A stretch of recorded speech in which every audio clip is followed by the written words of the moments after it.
السلام عليكم ورحمة الله وبركاته. الناس اللي في سنة أولى جامعة وعندهم امتحانات ميد ترم، بما إن أنا كمان عندي امتحان ميد ترم، وطبعا أنا يعني من أول ما بداية الدراسة أصلا وأنا تعبانة، فالدنيا صعبة. فطبعا أنا عشان كده بقالي كتير جدا ما عملتش فيديوهات، فالنهاردة أقول لكم إزاي نحضر الميد ترم، وممكن بإذن الله لو قدرت إن أنا أصور لكم كمان من أيام الميد ترم كده، ممكن نستودي ويز مي أو إن أنا أصور لكم فلوجز. فشجعوني باللايك واشتراك في القناة عشان نكمل بإذن الله. فيلا بينا نبدأ الفيديو. اول حاجة عايزاكم تخرجوا من جروبات الصياح دي، يعني كده لو انتم موجودين في جروبات بتقعد تصيح، او في ناس عندكم على التايم لاين او كده على طول بيصيحوا، فانتم يا جماعه احذفوهم. الناس دي بتكون اكتر ناس اصلا مخلصه المنهج واكتر ناس شاطره، بس هم بيصيحوا. او حتى لو هم من يعني ناس مش شاطرين، بجد الصياح من الحاجات اللي بتدخل الافكار دي في دماغنا.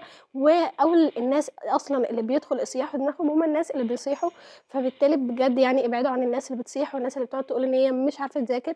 يعني الحاجات دي بتأثر بجد على دماغنا، وبتأثر على حتى يعني ذرة الأمل اللي عندنا ان احنا بإذن الله نجيب درجات كويسة، بتمحى تماما بسبب البوستات دي. فنمسح كل الجروبات. انا عن نفسي بعمل كده كل فترة، ساعات بدخل مثلا في جروبات طلاب طب او كده، فترة اكتشف ان الجروبات ديت هي مستنقع بس للصياح ومشاكل، وكل واحد بيحكي قصة حياته وحاجات عمرها ما هتفيدني ابدا. فعشان كده كل فترة بعمل فلترة للجروبات ديت وبمسحها من عندي، لان هي مش بتزيدني غير ان انا ببقى مكسله اكتر وببقى بصيح زيهم.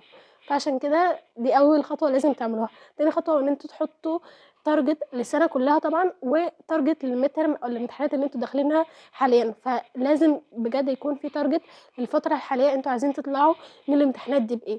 ويا ريت التارجت يكون اعلى حاجه. حطوا ان انتوا عايزين تقفلوا يا جماعه، لان في ناس بتقفل ومفيش حاجه مستحيله بجد ما دام انت هتذاكر وتعمل اللي عليك.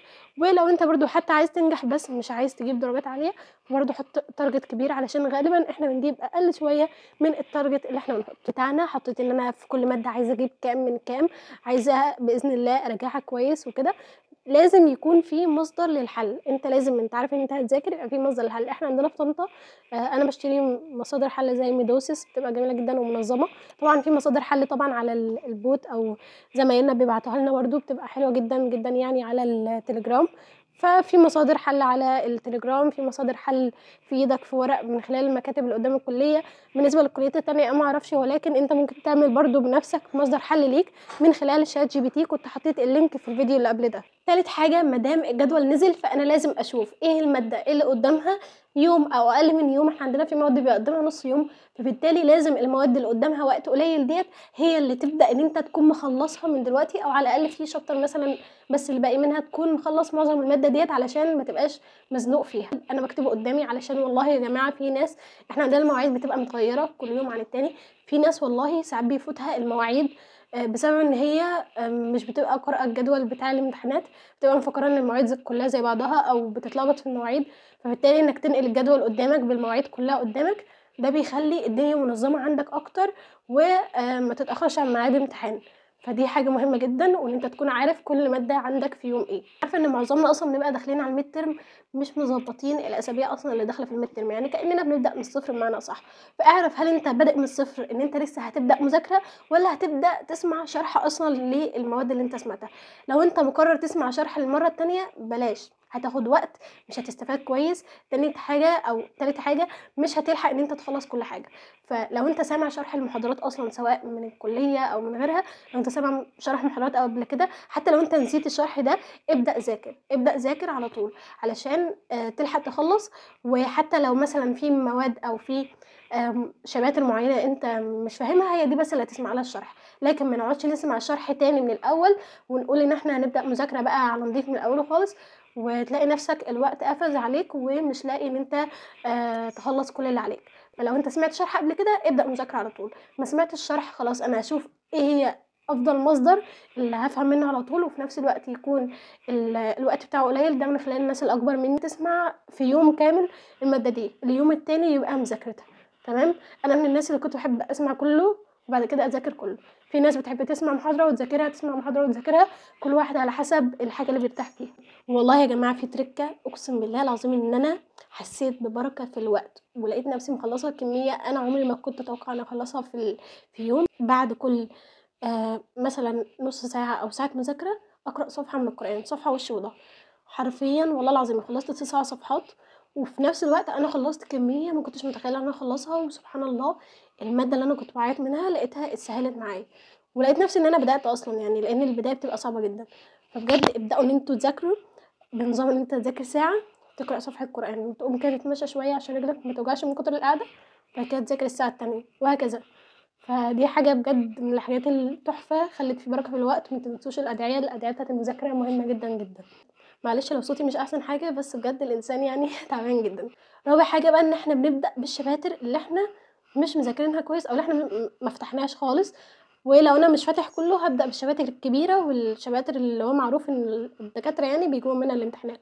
برضه هاعرف منين؟ هاعرف سواء من أصحابي اللي كانوا بيذاكروا كويس، أو يعني مواظبين وحضروا المحاضرات، إيه أكتر المحاضرات اللي الدكاترة ادّوا فيها نقاط مهمة أكتر، وهي دي المحاضرة اللي هابدأ بيها، أو من خلال الناس الأكبر مني هاسألهم إيه أهم محاضرة في الchapter ده، أو إيه أهم محاضرة يعني في المادة ديّة، وهي دي اللي هابدأ بيها. طبعًا أنا عايزة أذاكر كلّه، ولكن أبدأ الأول بالأهم علشان لو الوقت ما قضّاش، الوقت خلاص مثلًا اللي هو الامتحان بُكرة وخلاص أنت عندك مادة كاملة ما فتحتهاش، فلازم إن أنت تفتح الأسئلة على طول، هتفتح أسئلة السنوات السابقة ويا ريت تكون محلولة، وتمسك سؤال بإجابته، سؤال بإجابته تحفظه. ديّة الحاجة اللي هي إيه، خلاص أنا ما فيش وقت خالص، وعايزة أجيب درجة كويسة، وفي نفس الوقت قفز عليَّ خالص. فده لو الامتحان أصلًا ما فيهوش written، أو حتى لو في written يعني وفي أسئلة written جاهزة، هتمسك السؤال بإجابته وتحفظه، ده لو أنت ما فيش أي وقت خالص. طيب في وقت، خلاص يبقى أنا هاذاكر الأول، بعد ما أذاكر هاحل، ودي أفضل طريقة وطريقة الأوائل، زي ما قُلت لكم كل واحد على حسب هدفه. أنا باكلم ناس عايزين يطلعوا أوائل، عايزين يجيبوا امتياز، فالناس دي مجهودها هيختلف عن الناس طبعًا اللي عايزة تعدّي سنة وخلاص. طيب أنا طريقة مذاكرتي إزاي؟ وطبعًا خلّينا عارفين إن كل واحد ليه طريقة مذاكرته، ولكن لحد ما تعرف إيه الطريقة الأحسن ليك، أنت لازم هتجرّب كتير جدًا لحد ما تعرف. أنا في ثانوية عامة طبعًا كنت باذاكر بالكتابة، وده مش هينفع خالص مع الطب بالمحتوى الكبير اللي عندنا، فعشان كده أنا كنت باذاكر بطريقة تانية. أول حاجة، ونعتذر على بشاعة الرسم، ولكن لو في أي حاجة فيها رسم فأنا كنت باحب أرسمها كده، واكتب البيانات عليها، ولو في معلومات باكتبها تحتها زي ما إحنا شايفين كده. فأنا أي حاجة فيها رسم حرفيًا أنا كنت باحب أرسمها. حتى عندي صور من سنة أولى برضه كنت باحب أرسم أي حاجة، ودي كانت أكتر طريقة بتوصل لي بيها المعلومة بشكل أسرع وأسهل وتثبت أكتر. أنا طبعًا باذاكر من كتاب الكلية. إحنا عندنا كُتب، لو أنت ما عندكش كُتب مثلًا عندك محاضرات بتطبعها أو أيًا كان، حتى لو من على PDF، أيًا كان المهم يكون في مصدر للمذاكرة، تمام. أنا بابدأ الأول إن أنا أستخدم ألوان الفوسفور. بُص، هي دي حاجة أنا اتعودت عليها من سنين، ده باعمل بيه العناوين الرئيسية، ده باعمل عليه الحاجات الصعبة، ده باعمل عليه الحاجات اللي أنا ما خدتش بالي منها أوي. عشان أسهِّل عليَّ يعني على نفسي فكرة المذاكرة، لإني أكيد في الأول بتبقى البداية صعبة جدًا، فبابدأ كده الأول إن أنا أحبِّب دماغي في الفكرة إن أنا بس أنا جاية ألوِّن. فالأول باقوم إيه، ملوِّنة كل العناوين الرئيسية زي ما إحنا شايفين كده، إن الكتاب أصلًا مش ملوِّن، فبالوِّن كل العناوين الرئيسية كده، أقرأ المحاضرة. طبعًا لو في label أو حاجة زي كده تبقى في المحاضرة، فده أنا باقدّسه أكتر من المحاضرة نفسها، لإن هي من الحاجات أصلًا اللي بتساعدني إن أنا أحفظ أكتر، أو يبقى الدنيا أسهل عليَّ. فده أنا ساعات بانقله للكراسة واقعد أنقله كذا مرّة بحيث إن أنا أحفظه كويس، يبقى مخطط عام كده للمحاضرة، وبعد كده أبدأ مذاكرة المحاضرة نفسها، تمام. طبعًا الأحسن إن إحنا نكون وإحنا بنسمع المحاضرة بنقرأ من الكتاب، بس أنا غالبًا باكسّل أعمل كده، ودي حاجة الصراحة بتتعبني شوية، ولكن إنك تكون أصلًا وأنت بتقرأ بتخطّط، بتخلّيك مثلًا في حاجة الدكتور قال عليها مهمة، فأنا باكتب جنبها exam، بمعنى أصح إن هي تيجي في الامتحان، فده بيخلّيني وأنا باذاكر باركّز عليها. لو أنت ما عملتش كده زيي، فهتقرأ المحاضرة كلّها، تسأل حد من أصحابك إيه الحاجات النقاط اللي الدكتور أكّد عليها، وتكتب جنبها exam بقى بنَفْسك. إحنا عندنا صراحة في شباب الله يبارك لهم بيعملوا النقاط الدكاترة أكّدوا عليها في المحاضرات في group كده، فبادخل عليه وأجمّع النقاط ديّة، وأحُط جنب كل نقطة الدكتور أكّد عليها كلمة exam ديّة عشان أخلّي بالي منها وأنا باذاكر. بعد كده طبعًا من خلال الحل أنت بتلاحظ إيه أكتر حاجة بتيجي في الMCQ. يعني أنا ساعات أصلًا باحب إن أنا أذاكر، يعني أقرأ الأول قراءة كده، يعني مش قراءة أي كلام، بس قراءة بتركيز كده مرّة مثلًا ممكن تاخد ربع ساعة لو هي مثلًا صفحتين كده، وأحِل. بعد ما باحِل بقى آجي أقرأ تاني أبقى عارفة إيه النقاط اللي بتيجي في الMCQ، فآجي أقرأ مثلًا هييجي مثلًا النقطة دي decrease، أي حاجة decrease increase غالبًا بتيجي. وهكذا، أقعد بقى أشوف إيه النقاط اللي ممكن تيجي MCQ، هي اللي باعمل عليها علامة، دايرة، وهكذا.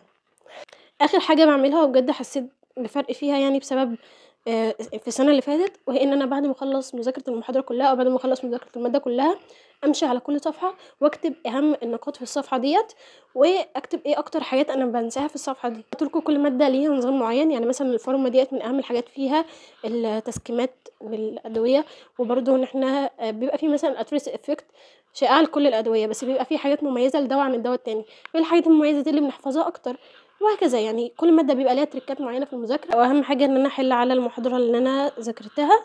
الحل طبعا بيساعدنا ان احنا نفهم ايه هي نقاط الضعف بتاعتنا، وكمان نعرف ايه الحاجات اللي بتيجي في الام سي كيو، فبالتالي لما اجي اذاكر اعلم على الحاجات دي كويس. وبس ده كان فيديو النهارده، اتمنى يكون عجبكم وفادكم. عارفه ان الخطوات دي كتيره، وعارفه ان مش كل الناس محتاجه تعمل الخطوات ديت، طبعا كل واحد زي ما قلت لكم على حسب اهدافكم بتختلف المجهود بتاعكم، ولكن اتمنى يكون الفيديو عجبكم. ده اللي انا بعمله سواء ميد ترم او فاينل.